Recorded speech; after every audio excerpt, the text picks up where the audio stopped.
पर हम सब मिलके भाई ही हैं, लेकिन उसकी जगह, उसकी कमियां को पूरा किसी से नहीं होगा। हम कुछ भी कर ले, उसने मौका तक नहीं दिया कि हम उसे लेकर हम लोग अस्पताल जाएं। उनकी ऑन स्पॉट डेथ हो गई थी बस।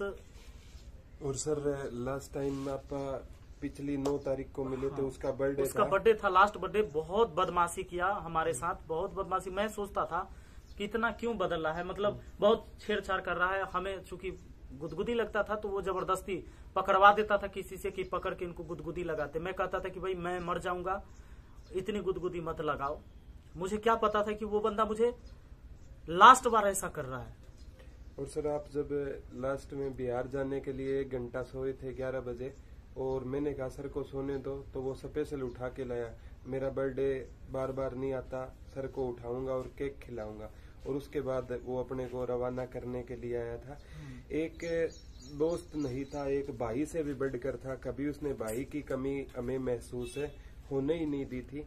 और सभी को एक सूत्र में बांधने के साथ साथ सभी की केयर करना बहुत बड़ी बात होती है। सर कई क्या होते हैं, हमें जोड़ तो देते हैं लेकिन उसके बाद वो केयर नहीं करते। लेकिन वो हर एक टीचर से ये पूछा करता था, जहां भी आता था, सर आप कैसे हो, मैं आपके पास आ जाऊं, मैं आपको लेने के लिए आ जाऊं, हम बच्चों के लिए ये करेंगे, हम बच्चों के लिए वो करेंगे।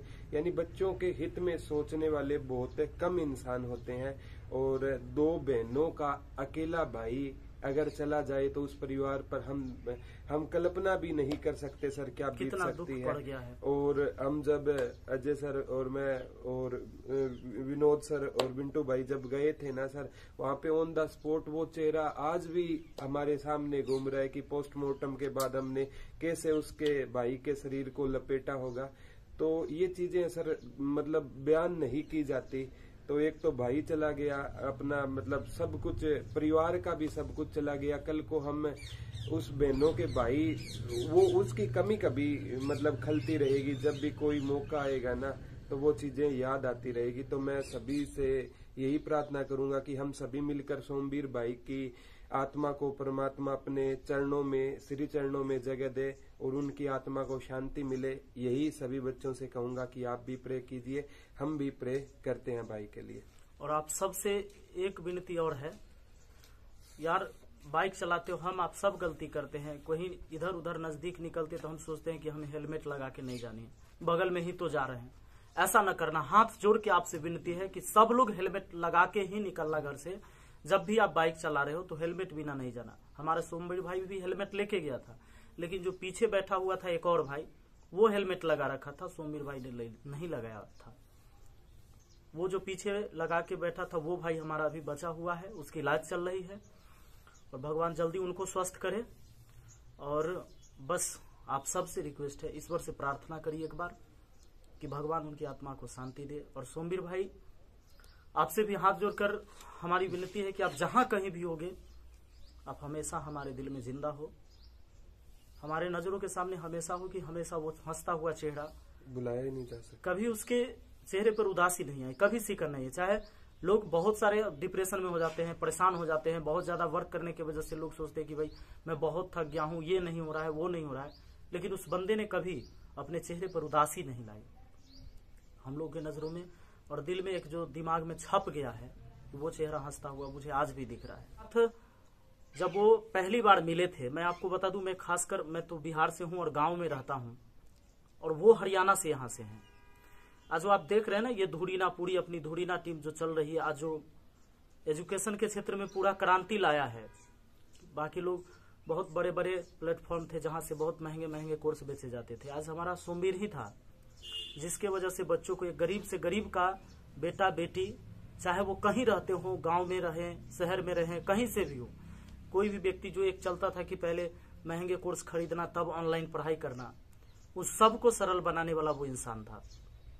हम जैसे लोगों को जोड़ना हर जगह से, इंडिया के हर कोने से, चाहे वो जम्मू से हो, राजस्थान से हो, बिहार से हो, यूपी से हो, मध्य प्रदेश से हो, दिल्ली से हो, हर जगह के वैसे टीचरों को खोज खोज कर एक टीम बनाया था, वो हमारा सोमवीर था। सबसे पहला लॉकडाउन में जब हमसे वो मिलने आए थे, मैं आपको बता दूं कि ना तो मेरा मोबाइल नंबर उनके पास था, ना ही मेरा कोई पता था उनके पास। और वो हरियाणा से खोजते खोजते पहले पटना पहुंचे। उनको पता था कि मैं बिहार से हूं, चूंकि हमारी लैंग्वेज से उनको पता चल गया था कि मैं बिहार से हूं। बिहार पहुंचे, बिहार से फिर जब वो पटना पहुंचे, पटना एक दिन रुक के फिर पता लगाया। एक जीवट देखी इस इंसान के अंदर। मैं आपको कहूं कि आप चले जाओ आज यहां से राजस्थान, तुम बिहार के रहने वाले हो, राजस्थान जाओ और फलाने आदमी को खोज लाओ, तो आप सोचोगे कि ना उसका पता है, ना उसका मोबाइल नंबर है, न किसी से वहां संपर्क है, तो हम कैसे खोजेंगे? ये बहुत मुश्किल काम है।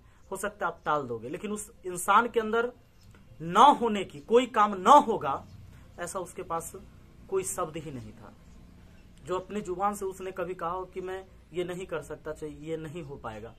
आप रात में कहो कि 1 बजे रात में मुझे जाना है, अब हरियाणा से मुझे दिल्ली एयरपोर्ट जाना है, तो वो नहीं कह सकता कि सर इतनी रात में क्यों जाओगे। उसने कभी ना नहीं कहा। तो पहले लॉकडाउन से पहले वो बिना पता के वो खोजते खोजते पटना पहुंचते हैं, पटना से हाजीपुर पहुंचते हैं, फिर हाजीपुर से पता लगाते लगाते, वो एक आदमी से नहीं पूछेंगे, क्योंकि ऐसे थोड़े ना कि सारे लोग मुझे जानते हैं, और खोजते खोजते मेरे गांव, मेरे घर तक पहुंच जाना। और जब उनसे पहली मुलाकात हमारी हुई, मैं पहले किसी और प्लेटफॉर्म पर पढ़ा रहा था, जहां मुझे लगा था कि बच्चों का शोषण होता है, मैंने उसे छोड़ दिया था। ये जब पहुंचे तो मुझे भी लगा था कि शायद कोई ऐसा ही बंदा है मेरे पास आया है, वो कहेगा कि चलो सर आप पेड कोर्स ऐसे ऐसे बेचो, इतने बेचो, आधे आपके आधे हमारे, 2000-4000 का कोर्स बेचो। तो मैंने उसे मना कर दिया था। सबसे पहले जब हमसे मिले वो, तो हमने उसे मना कर दिया कि भाई हमसे ये सब चीजें नहीं होगी। फिर उन्होंने कहा कि भाई क्यों नहीं होगी? हम बोले कि देखिए, हम जिस क्षेत्र से हैं, हम बिहार से हैं, हमें फॉलो करने वाले जो स्टूडेंट होते हैं वो गरीब होते हैं। चूंकि जनरल कंपटीशन की तैयारी, आज एसएससी की हो, रेलवे की हो, बैंकिंग, इनकी तैयारी बहुत पैसे वाले अमीर बाप के बच्चे नहीं करते हैं, वो गरीब करते हैं। किसान मजदूर के बच्चे, मिडिल क्लास वाले उसकी तैयारी करते हैं। हमारी जो सबसे पहली मुलाकात में जो बात हुई थी उनसे, तो हम क्या है कि हम जो आप चाहोगे कि हम ऐसे करें वैसे करें, इतने महंगे कोर्स बेचे, तो वो हमसे नहीं होगा। बच्चे मुझे प्यार करते, इसका मतलब ये नहीं कि हम शोषण कर ले। फिर उन्होंने कहा कि सर आप अगर फ्री पढ़ाना चाहो तो मेरे साथ फ्री पढ़ा सकते हो, कभी आप पैसे मत लेना।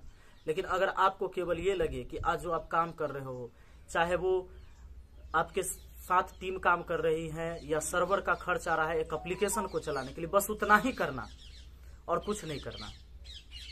बस हम लोग जितने में हैं बहुत खुश हैं, और हम चाहते हैं कि वो क्रांति आए कि कोई गरीब का बच्चा अगर चाह के भी कि पेड कोर्स ना खरीदे तो भी वो खरीद ले, आसान उसको लगे। और आज 5 रुपया 10 रुपया महीना पड़ता है, और वैसे जाके जो ये काम जो चूंकि इतने 5-10 रुपए 20 रुपए महीने के हिसाब से कोर्स पढ़ते हैं, ये धुरीना पर आया। ये धुरीना पर इस चीज को लाने वाला वो सोमवीर ही था, जो पूरे देश में क्रांति है। वरना आज सारे लोग, चूंकि मैं सबकी बात नहीं करूंगा, अच्छा नहीं लगता मुझे, ये शोभा नहीं देगा, पर आप सोच सकते हो कि चीजें कैसे बदल गई सारी। वो एक बदलने वाला सोमवीर था। और तब मैं जुड़ा यहाँ पर, और आज इतने हमारे मित्र, अच्छे अच्छे लोगों की टीम बनी, सब मिलके अच्छे काम कर रहे हैं। हमारे प्रदीप गुरुजी से मिलने का भी सौभाग्य हमारा हुआ, बस उसी व्यक्ति की वजह से। पर वो सबको मिलाकर आज सबको छोड़ के चला गया। इस दुखद घड़ी में मैं उनके पास हूं, और मैं आपको बता दूं, भाई में वो अकेला था, पर हम सब मिलके भाई ही हैं। लेकिन उसकी जगह, उसकी कमियां को पूरा किसी से नहीं होगा। हम कुछ भी कर ले, उसने मौका तक नहीं दिया कि हम उसे लेकर हम लोग अस्पताल जाएं। उनकी ऑन स्पॉट डेथ हो गई थी। बस